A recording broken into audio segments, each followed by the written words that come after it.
Selamat pagi Bapak Ibu dan Saudara yang kasih Tuhan. Mari kita memulai akhir pekan kita dengan membaca serta merenungkan firman Tuhan.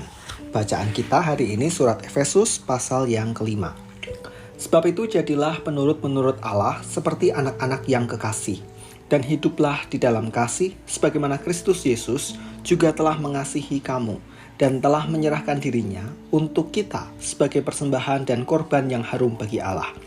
Tetapi percabulan dan rupa-rupa kecemaran atau keserakahan disebut saja pun jangan di antara kamu, sebagaimana sepatutnya bagi orang-orang kudus.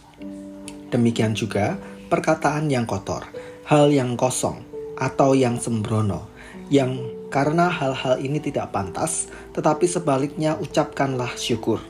Karena ingatlah ini baik-baik, tidak ada orang sundal, orang cemar, atau orang serakah, artinya penyembah berhala, yang mendapat bagian di dalam kerajaan Kristus dan Allah. Janganlah kamu disesatkan orang dengan kata-kata yang hampa, karena hal-hal yang demikian mendatangkan murka Allah atas orang-orang durhaka. Sebab itu janganlah kamu berkawan dengan mereka. Memang dahulu kamu adalah kegelapan, tetapi sekarang kamu adalah terang di dalam Tuhan. Sebab itu hiduplah sebagai anak-anak terang. Karena terang hanya berbuahkan kebaikan, keadilan, dan kebenaran. Dan ujilah apa yang berkenan kepada Tuhan. Janganlah turut mengambil bagian dalam perbuatan-perbuatan kegelapan yang tidak berbuahkan apa-apa, tetapi sebaliknya telanjangilah perbuatan-perbuatan itu. Sebab menyebutkan saja pun apa yang dibuat oleh mereka di tempat-tempat yang tersembunyi telah memalukan. Tetapi segala sesuatu yang sudah ditelanjangi oleh terang itu menjadi nampak, sebab semua yang nampak adalah terang. Itulah sebabnya dikatakan, bangunlah, hai kamu yang tidur, dan bangkitlah dari antara orang mati, dan Kristus akan bercahaya atas kamu. Karena itu, perhatikanlah dengan seksama bagaimana kamu hidup. Janganlah seperti orang bebal, tetapi seperti orang arif, dan pergunakanlah waktu yang ada, karena hari-hari ini adalah jahat. Sebab itu janganlah kamu bodoh, tetapi usahakanlah supaya kamu mengerti kehendak Tuhan. Dan janganlah kamu mabuk oleh anggur, karena anggur menimbulkan hawa nafsu, tetapi hendaklah kamu penuh dengan roh, dan berkata-kata seorang kepada yang lain dalam mazmur, kidung puji-pujian, dan nyanyian rohani. Bernyanyi dan bersoraklah bagi Tuhan dengan segenap hati. Ucapkanlah syukur senantiasa atas segala sesuatu dalam nama Tuhan kita Yesus Kristus kepada Allah dan Bapa kita. Dan rendahkanlah dirimu seorang kepada yang lain di dalam takut akan Kristus. Hai istri, tunduklah kepada suamimu seperti kepada Tuhan, karena suami adalah kepala istri sama seperti Kristus adalah kepala jemaat. Dialah yang menyelamatkan tubuh. Karena itu sebagaimana jemaat tunduk kepada Kristus, demikian jugalah istri kepada suami dalam segala sesuatu. Hai suami, kasihilah istrimu sebagaimana Kristus telah mengasihi jemaat dan telah menyerahkan dirinya baginya untuk menguduskannya, sesudah ia menyucikannya dengan memandikannya dengan air dan firman, supaya dengan demikian ia menempatkan jemaat di hadapan dirinya dengan cemerlang tanpa cacat atau kerut atau yang serupa itu, tetapi supaya jemaat kudus dan tidak bercela. Demikian juga suami harus mengasihi diri istrinya sama seperti tubuhnya sendiri. Siapa yang mengasihi istrinya mengasihi dirinya sendiri. Sebab tidak pernah orang membenci tubuhnya sendiri, tetapi mengasuhnya dan merawatinya, sama seperti Kristus terhadap jemaat.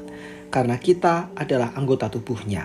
Sebab itu laki-laki akan meninggalkan ayahnya dan ibunya, dan bersatu dengan istrinya, sehingga keduanya itu menjadi satu daging. Rahasia ini besar, tetapi yang aku maksudkan ialah hubungan Kristus dengan jemaat. Bagaimanapun juga, bagi kamu masing-masing berlaku, kasihilah istrimu seperti dirimu sendiri, dan istri hendaklah menghormati suaminya.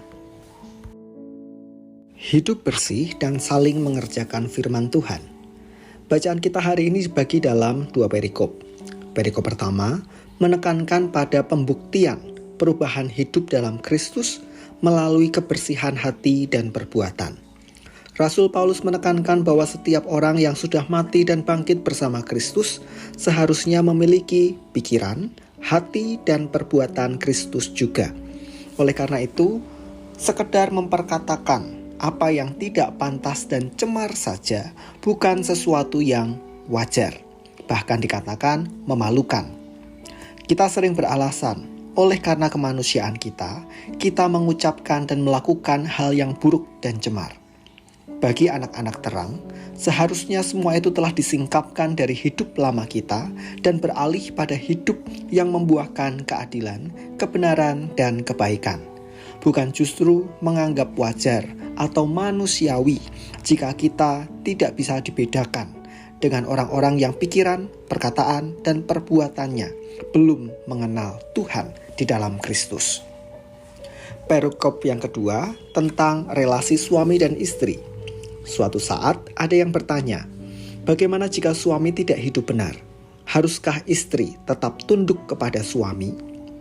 Arti kata tunduk bukan sekedar taat apapun yang dikatakan oleh suami, melainkan tunduk juga berarti tetap mengikatkan diri kepada suami yang sekalipun sedang jatuh dalam pencobaan dengan tetap menghormati kehadirannya sebagai suami.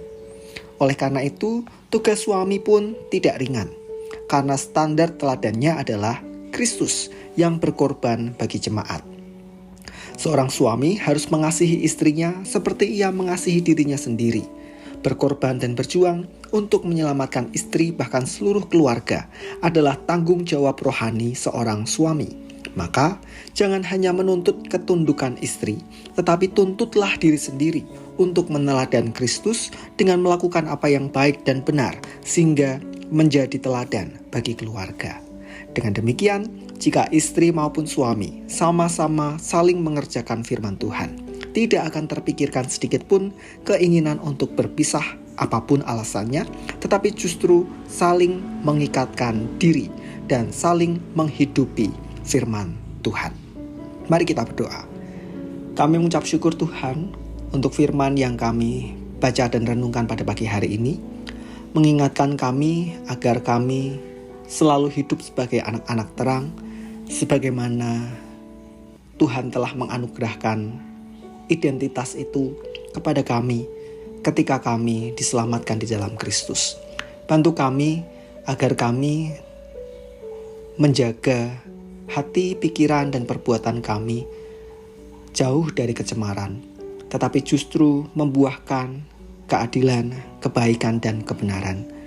Demikian pula di tengah keluarga, ajar kami untuk saling mengikatkan diri dan saling memberi teladan yang baik dan benar, sehingga di tengah perbedaan maupun pergumulan yang Tuhan izinkan terjadi, kami tetap belajar untuk setia satu sama lain kepada pasangan kami, kepada orang tua kami, kepada anak-anak kami, bukan justru saling meninggalkan, saling menyakiti, dan saling membalas.